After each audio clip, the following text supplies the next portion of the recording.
ఓం శాంతి 3/8/2025 అవ్యక్త BapDada revise date 28/3/2006 విశ్వంలోని ఆత్మలను దుఃఖాల నుండి విడిపించేందుకు మనసా సేవను పెంచండి.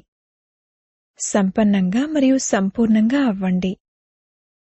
ఈరోజు సర్వ ఖజానాలకు యజమాని అయిన బాప్దాదా తమ నలువైపులా ఉన్న సర్వ ఖజానాలతో సంపన్నులైన పిల్లలను చూస్తున్నారు.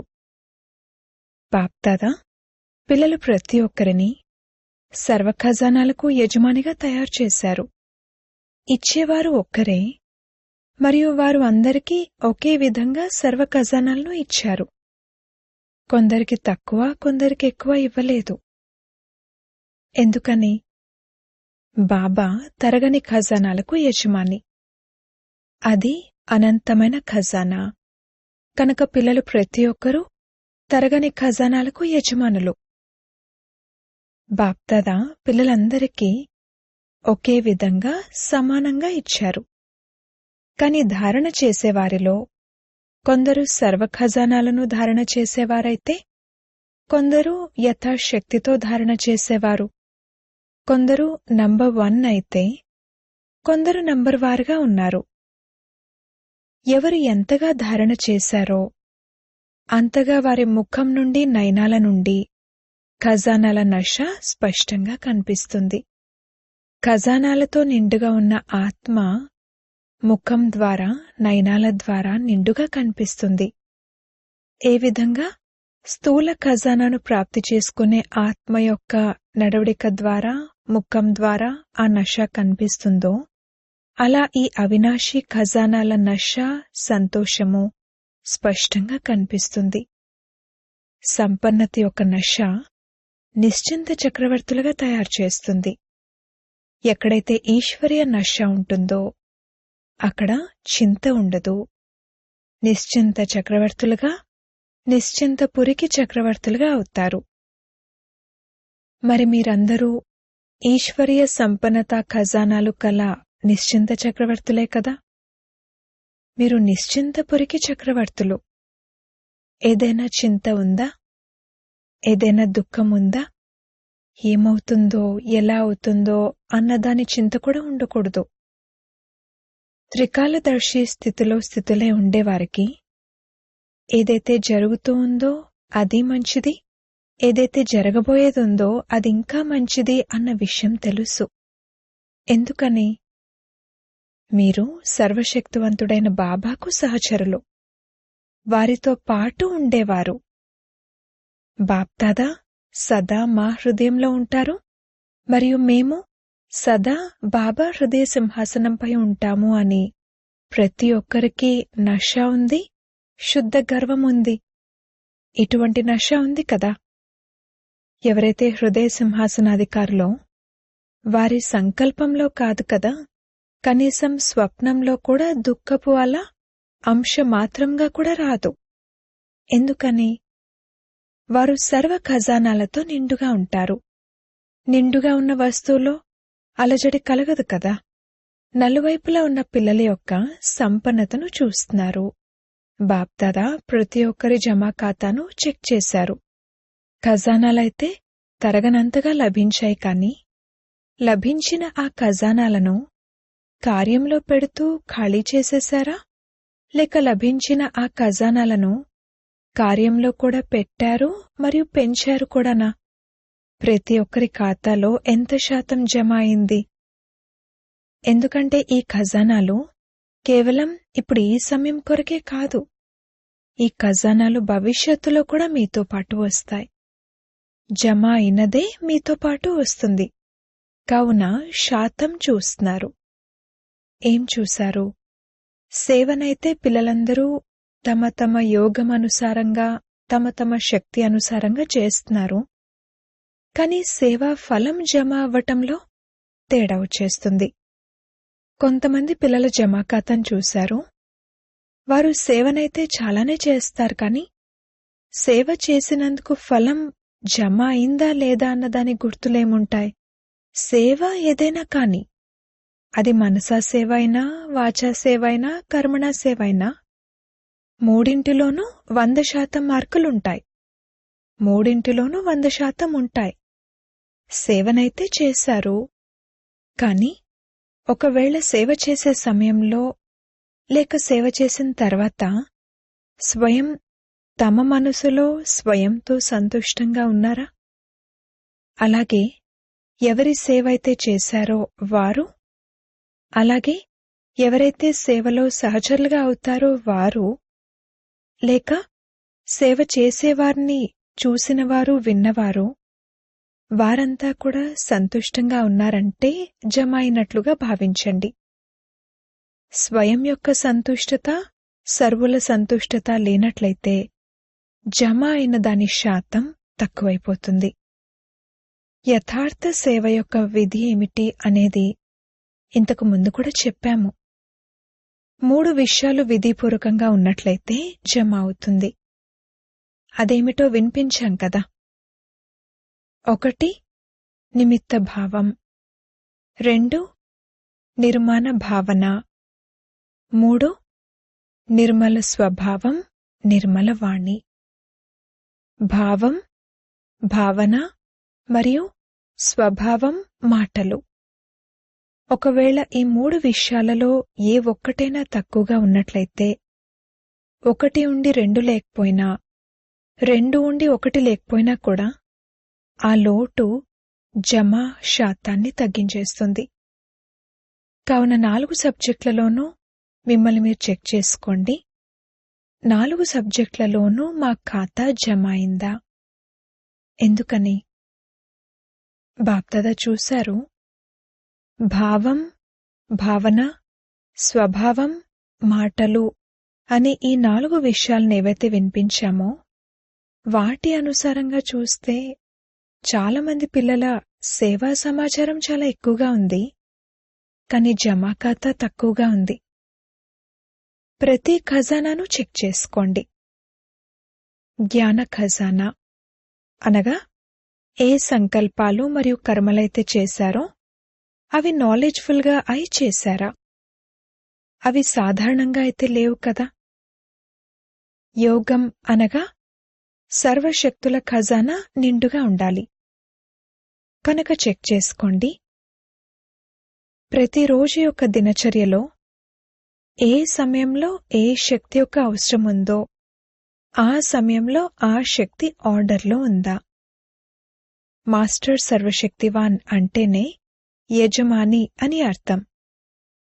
సమయం గడిచిపోయిన తర్వాత ఆ శక్తి గురించి ఆలోచిస్తూ ఉండిపోవటం లేదు కదా. ఒకవేళ అవసరమైన సమయంలో శక్తి ఆజ్ఞాపించినప్పుడు అది ప్రత్యక్షం కాకపోతే, ఒక్క శక్తినైనా సరే ఆజ్ఞానుసారంగా నడిపించలేకపోతే మరి నిర్విఘ్న రాజ్యానికి అధికారులుగా ఎలా అవుతారు? మరి శక్తుల ఖజానా ఎంత జమ అయి ఉంది? అవసరమైన సమయంలో కార్యంలో పెట్టినప్పుడే అది జమ అవుతుంది. కావున నా ఖాతా ఎంత ఉంది అన్నదాన్ని చెక్ చేసుకుంటూ వెళ్తున్నారా?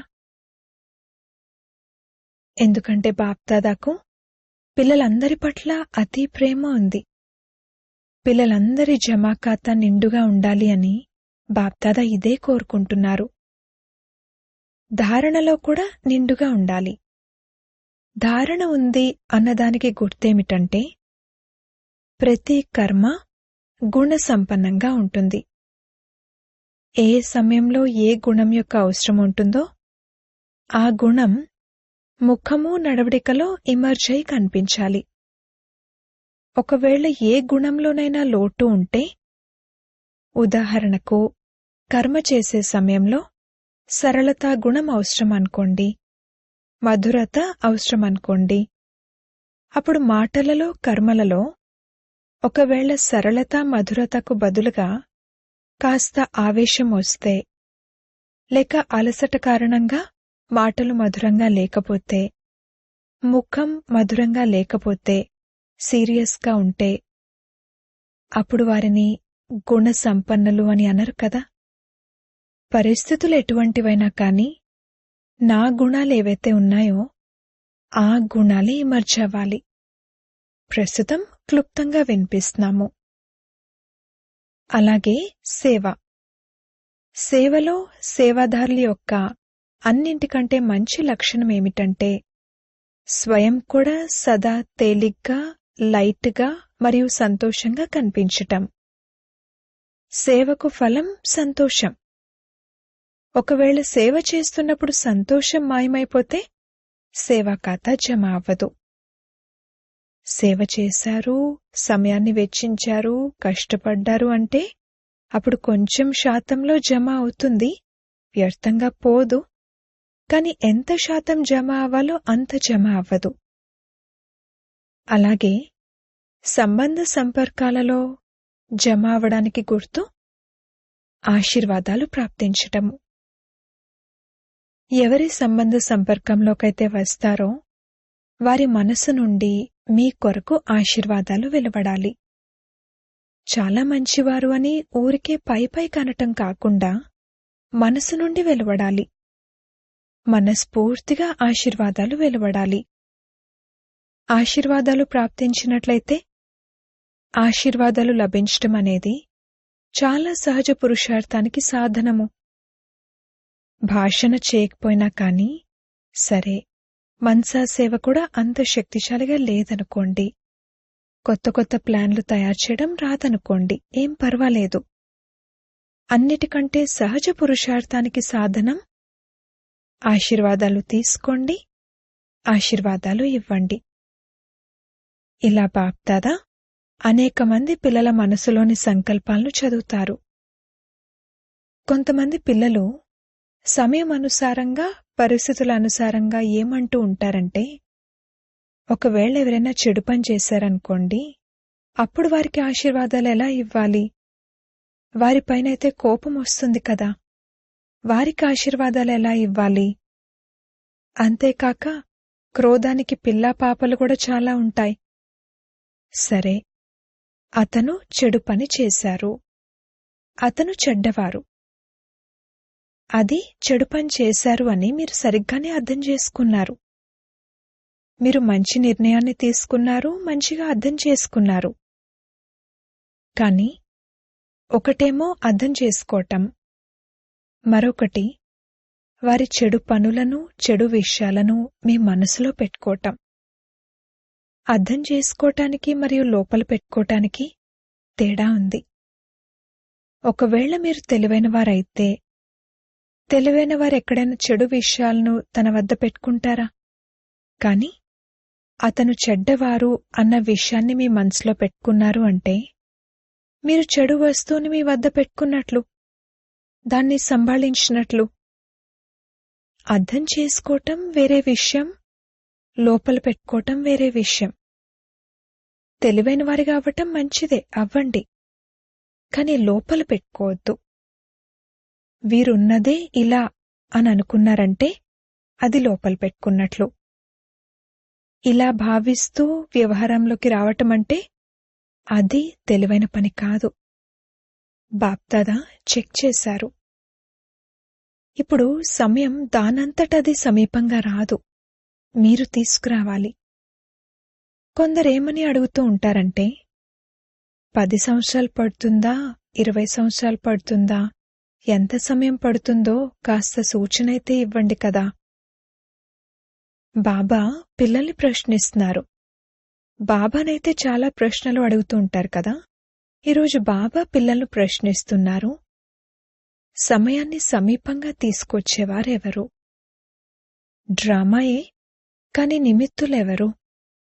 ఎవరు ఆపినందుకు ఉదయం ఆగి ఉంది అని మీ పాట కూడా ఒకటి ఉంది కదా, పాట ఉంది కదా.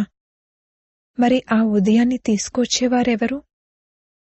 వినాశకారులైతే వినాశనం చెయ్యాలి, వినాశనం చెయ్యాలి అని తపిస్తూ ఉన్నారు. కాని నవనిర్మాణం చేసేవారు అంతగా రెడీగా ఉన్నారా? ఒకవేళ పాతది సమాప్తమైపోయిన తర్వాత నవనిర్మాణం జరగకపోతే ఏమవుతుంది? అందుకని బాప్దాదా ఇప్పుడు తండ్రి రూపానికి బదులుగా టీచర్ రూపాన్ని ధారణ చేశారు. హోంవర్క్ ఇచ్చారు కదా. హోంవర్క్ ఎవరిస్తారు? టీచర్. చివరిలో ఉన్నది సద్గురు పాత్ర. కావున మిమ్మల్ని మీరు ప్రశ్నించుకోండి, సంపన్న మరియు సంపూర్ణ స్థితి ఎంతవరకు తయారైంది? శబ్దం నుండి అతీతమవ్వటం మరియు శబ్దంలోకి రావటం, ఈ రెండూ సమానంగా ఉన్నాయా? ఏ విధంగా ఎప్పుడు కావాలంటే అప్పుడు శబ్దంలోకి రావటం సహజమైపోయిందో, అలాగే శబ్దం నుండి దూరం అయిపోవటం ఎప్పుడు కావాలంటే అప్పుడు, ఎలా కావాలంటే అలా ఉందా?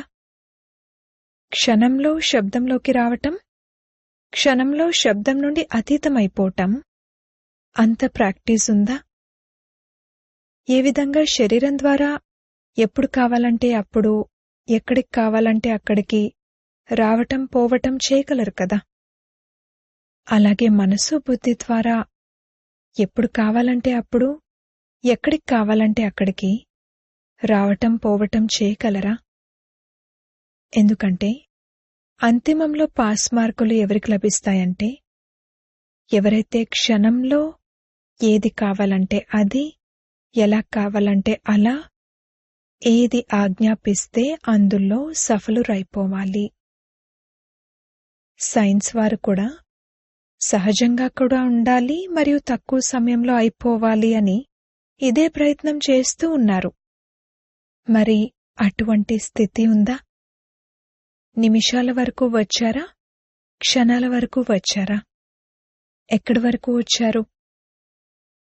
లైట్ హౌస్, మైట్ హౌస్ అనేది ఒక్క క్షణంలో ఆన్ చేయగానే దాని కాంతిని వ్యాపింపజేస్తుంది కదా.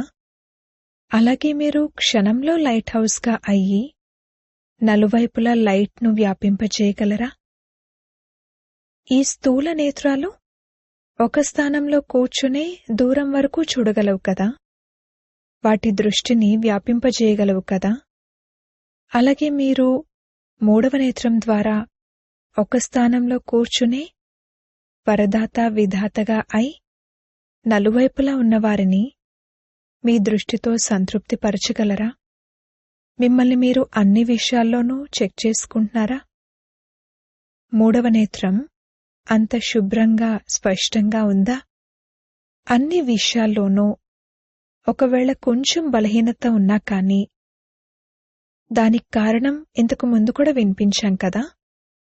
అదేమిటంటే నేను మరియు నాదికి సంబంధించిన హద్దులోని మోహం. నేను అన్న దాని గురించి స్పష్టంగా వినిపించాం కదా. హోంవర్క్ కూడా ఇచ్చాము. రెండు నేను అనే వాటిని సమాప్తం చేసి ఒక్క నేనును ఉంచుకోవాలి. అందరూ ఈ హోంవర్క్ చేశారా? ఎవరైతే ఈ హోంవర్క్లో సఫలురయ్యారో వారు చేతులెత్తండి. బాప్దాదా అందర్నీ చూశారు. ధైర్యం పట్టండి, భయపడకండి, చేతులెత్తండి. మంచిది, అభినందనలు లభిస్తాయి. చాలా కొద్దిమంది ఉన్నారు. వీరందరి చేతులను టీవీలో చూపించండి. చాలా కొద్దిమంది చేతులెత్తారు. ఇప్పుడేం చేయాలి? అందరికీ తమపై తమకే నవ్వు వస్తూ ఉంది. అచ్చా, రెండో హోంవర్క్ క్రోధాన్ని వదలటము. ఇదైతే సహజమే కదా. క్రోధాన్ని ఎవరు వదిలారు? ఇన్ని రోజుల్లో ఎప్పుడూ క్రోధం చేయలేదా? ఇందులో చాలామంది చేతులెత్తారు. ఇందులో కొంచెం ఎక్కువ మందే ఉన్నారు. ఎవరైతే క్రోధం చేయలేదో ఈ విషయంలో మీ చుట్టుపక్కల ఉన్నవారిని కూడా అడుగుతాము. ఎవరైతే చేతులెత్తారో వారు లేచి నిలబడండి. అచ్చా, చాలామంది ఉన్నారు. క్రోధం చేయలేదా? సంకల్పంలోనైనా మనసులోనైనా క్రోధం వచ్చిందా? సరే, అయినా కూడా అభినందనలు. ఒకవేళ మనసులో క్రోధం వచ్చినా కూడా నోటి ద్వారా కోపగించుకోలేదంటే అందుకు కూడా అభినందనలు. చాలా మంచిది. రిజల్టు లెక్కలో మీరే చూడండి. స్థాపనా కార్యం అనగా స్వయాన్ని సంపన్నంగా చేసుకోవటం మరియు సర్వాత్మలకు ముక్తి వారసత్వాన్ని ఇప్పించటం. ఇది సంపన్నమైందా? స్వయాన్ని జీవన్ముక్తి స్వరూపంగా తయారు చేసుకోవటం మరియు సర్వాత్మలకు ముక్తి వారసత్వాన్ని ఇప్పించటం, ఇదే స్థాపనాకర్తలైన ఆత్మల శ్రేష్ఠ కర్మ. అందుకనే బాప్దాదా అడుగుతున్నారు, సర్వబంధనాల నుండి ముక్తులై జీవన్ముక్త స్థితికి సంగమంలోనే చేరుకోవాలా లేక సత్యుగంలో చేరుకోవాలా? సంగమయుగంలో సంపన్నంగా అవ్వాలా లేక అక్కడ కూడా రాజయోగాన్ని చేసి నేర్చుకోవాలా? సంపన్నంగా అయితే ఇక్కడే అవ్వాలి కదా, సంపూర్ణంగా కూడా ఇక్కడే అవ్వాలి. సంగమయుగ సమయం కూడా అన్నింటికంటే అత్యంత పెద్ద ఖజానా. మరి ఎవరు ఆపినందుకు ఉదయం ఆగి ఉంది? చెప్పండి. బాబ్దాదా ఏం కోరుకుంటున్నారు? ఎందుకంటే బాబా ఆశల దీపాలు పిల్లలే కదా. కనుక మీ ఖాతాను బాగా చెక్ చేసుకోండి. కొంతమంది పిల్లలను చూశారు, మజారాం వలె ఉన్నారు, మజాలో నడుస్తున్నారు, ఏది జరిగితే అదే మంచిది అని అనుకుంటున్నారు.